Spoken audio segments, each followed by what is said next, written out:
আসসালামু আলাইকুম। 25 ধারা ভাগের সহজ কৌশল নিয়ে আজকে আমি কয়েকটা অঙ্ক নিয়ে আপনাদের সামনে উপস্থিত হয়েছি। তো এই যে সংখ্যাগুলো আমি লিখেছি, এর প্রতিটি সংখ্যাকে আমি 25 দ্বারা ভাগ করব। তবে ভাগের একটা সহজ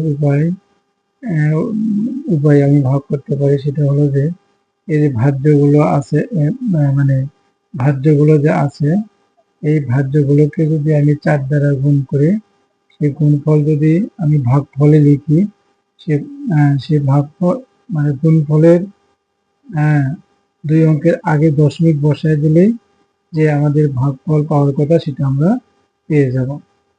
আপনারা দেখেন এভাবে, এখানে আমরা এই ভাজ্যকে 4 দ্বারা গুণ করতেছি। হ্যাঁ, 0 গুণ 0, 4 গুণ 8, 4 4 16। এখানে 2 অঙ্কের আগে দশমিক বসায় দিলেই আমাদের এই 25 দ্বারের সংখ্যার ভাগফল বের হয়ে গেল। এইভাবে আমরা প্রতিটি সংখ্যাকেই ভাগ করতে পারি গুণ করে। তাহলে এখানে 4 আসছে 32 2, হাত থাকে 3, 4 4 16, 8 19 9, হাতে রইল 1, 4 2 8 আর 1 9। তাহলে আমরা 2 অঙ্কের আগে এখানে দশমিক বসায় দেবো, তাহলে আমরা ভাগফলটা পেয়ে গেলাম। এভাবে এটাকেও আমরা করতে পারি। তাহলে এখানে 4 কে 4, 3 4 12, 2 হাতে রইল 1, 3 4 12, 1 13। তাহলে 2 অঙ্কের আগে দশমিক বসায় দিলাম।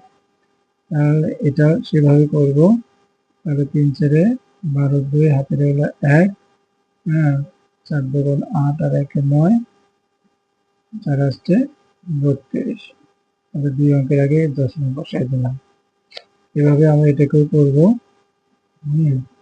তাহলে 4 2 8, 4 1 4, 0 0, 3 4 12। তাহলে এখানেও আমরা 2 অঙ্কের আগে দশমিক বসাবো, দশমিকটা এখানে বসায় দেব।